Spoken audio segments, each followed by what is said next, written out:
ሸክም ሲያንገላታኝ ቀንበር ሲከብድብኝ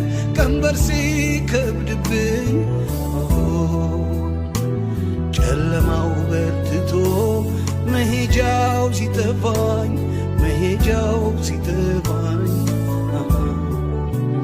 ቀና ብዬ ሳይ ስጠራ ጌታዬ ስጠራ አባዬ ፈጥነ ድረስና ስበረው ከላዬ